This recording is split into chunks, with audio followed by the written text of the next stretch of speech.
Hello, beautiful people. So we are reaching the end of February. What a month it's been. I feel the time has accelerated. This February just flew by. And I'm here with the energy reading for March 2025. See, I basically do sidereal astrology, which is based on the actual position of the constellations in the sky, as opposed to Western astrology or tropical astrology, which is based on seasons.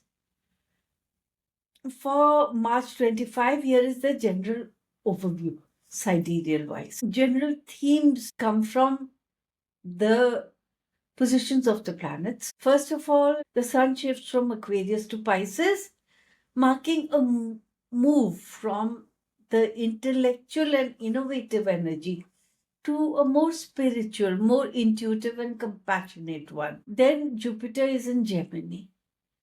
This placement encourages growth through networking, through communication, through learning and adaptability. But a word of warning here, the Lord of Gemini is Mercury, and Mercury in March is retrograde. Actually, in February 28th, Mercury enters the pre-retrograde shadow. Mercury stations retrograde on 14th of March, and then it's Kazimi around 24th of March, and stations direct on 7th of April. So Mercury is going to bring things like miscommunication, challenge, delays, confusion, and it's basically the universe telling us to be flexible, be adaptable, and be careful while traveling, and watch what we speak, watch our attitude when we speak. That is so important, right? Now, Saturn's influence in Aquarius continues. The themes are progress with responsibility, actually, structured and long term planning, since Aquarius is basically technology and social structures. Bringing systems and structure to it is much needed. Rahu is in Pisces and Ketu is in Virgo. This started in January and it continues onward. It is a balance between spiritual growth, that is Pisces, and practical service, Virgo. It's also the universe's way of telling us that we are not perfect.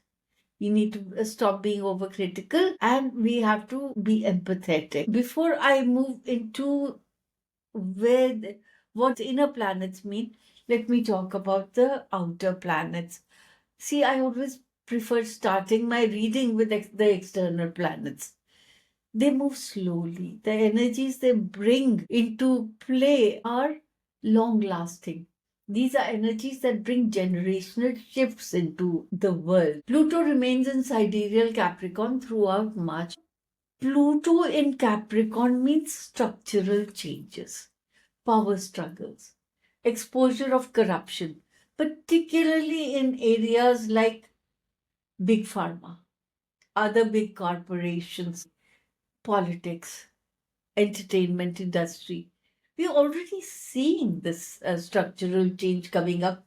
We're seeing so many scandals coming out. On a personal level, this is intense shifts in career, in the way we relate to authority figures, in our long term goals. Individuals with strong Capricorn placements may experience endings, rebirths in their professional and material pursuits. I definitely see power struggles related to religious institutions. In the beginning of the year, in my annual forecast, I said that religious institutes will see a lot of truth coming out, a lot of scandals. Now let's talk about Neptune. Now, Neptune is not only spirituality, it is illusion, it is creativity. And this is in sidereal Pisces. Pisces is another unreal sign. It is mysticism, it is intuition. So I see a renaissance for artists. There will be novel ways of artistic expression. There might be a sudden boost in music, in arts, in paintings. I can also see a lot of groundwork being done in spirituality and mental health. But I also see a lot of delusional behavior. A word of warning for those with Pisces placements. This might be the time for deep mystical experiences, psychic experience, questioning of reality. And it can also be a very delusional time. So be real. Do grounding exercises. And as far as your personal perception of life goes, be very, very careful and surround yourself with people who can keep you real. And as far as the global platform goes, there is a blurring of boundaries between reality and the virtual world. And this is going to reflect in things like advancement in AI, in virtual reality, also in digital spirituality. At the same time, I see spiritual awakening through collective effort. There will be communities gathering together and pursuing the path of spiritual awakening. The only warning I have for people is if you have a very strong Neptune, or if you have a sun or a moon in Pisces, please be mindful of escapism. Please be mindful of unrealistic expectations. At the planetary level, I see strange weather phenomena related to water, related to travel. There can be tsunamis, there can be storms, there can also be droughts. There will be either excess of rain or total lack of it. Uranus is still in Taurus. Now, Uranus is a planet of innovation, of rebellion, of sudden change, and Taurus is grounded, is very earthy. It has its values rooted in materialism. I see disruption of our material stability. There will be disruption, there will be chaos in global financial markets, and there will be strong personal questions and crises you have in areas of personal self worth. Everyone will have the urge to break free, escape, give up your career, give up everything, because nothing is working. You are putting in the effort, but you are not being rewarded for the effort. So there will be a very strong urge to give everything up. My advice by reading these three planets, I've come to the conclusion that we need to do our grounding exercises. We need to meditate on our root chakras, and we need to be flexible, be adaptable, and keep it real, people. Seek the truth, accept the truth. Now, when it comes to the other planets, Saturn's transit into Pisces, this happens on March 29th. Saturn moves from Aquarius to Pisces. The shift is from progressiveness, from truth seeking, from innovative thinking. We are shifting very strongly into the mystical. Saturn's presence in Pisces emphasizes themes like spiritual growth, introspection, dissolution of old structures, making way for new paradigms. Individuals will find themselves confronting deep seated fears, their illusions, and re-evaluating life's purpose. It is time to embrace discipline in creative and spiritual pursuits. Spirituality is not an escapism. Spirituality is a way of life. We need to relate with spirituality very strongly and in a practical way. Now, Mars transits into Gemini. This started in January 21st and will last till April 3rd. This transit is networking, communication, versatility, and for individuals of Gemini and Scorpio as ascendant or moon sign, this planet will bring health related issues. This planet can bring conflicts, unexpected changes. It is very strongly advised to practice patience. Think before you speak. Check the room before you act in a certain way. And if you're feeling restless, channel this energy into constructive activities. Otherwise, you can be very disruptive. Now, let's talk about the eclipses.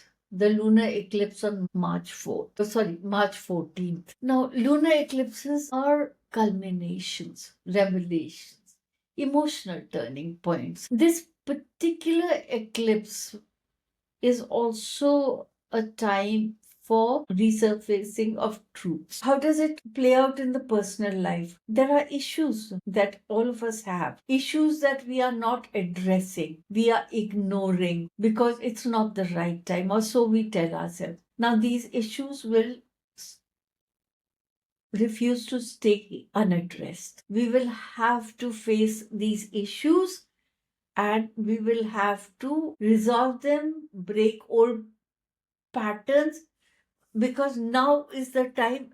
We cannot ignore them anymore, otherwise they will harm us, and we need to redirect our energies and we need to course adjust so that we are aligned to our true path, to our soul's purpose. We have the partial solar eclipse on March 29th. Now, this coincides with the ingress of Saturn into Pisces. This event will herald unexpected changes, especially in areas related to personal identity, our career, our prestige, our status. This is the right time to set new goals, embrace change, initiate projects which are more in line with our purpose. And because there is a lot of Saturn energy around this time, if we are looking at progress, we need to make it structured. We need to add discipline into our actions. We need to restructure our personal and professional spheres. Now, Rahu and Ketu. Now, Rahu has already been in Pisces since January 11th. Saturn enters the same sign, Pisces, by end of March. Rahu is an amplifier. What Rahu is doing is it is amplifying the energy of whatever planet is there in Pisces. When Saturn enters Pisces, Rahu amplifies its energy. Now, Pisces is the 12th house. The Pisces is the house of spiritual growth, of creativity, of dissolution of ego-driven desires. And this is amplifying the desire to go into spirituality. But because there is a Saturn energy to this quest, quest towards spirituality, we need to do this in a very structured and responsible way. The presence of Saturn in 12th with Rahu means that if we are going to go into spirituality, we cannot avoid or escape our earthly responsibilities.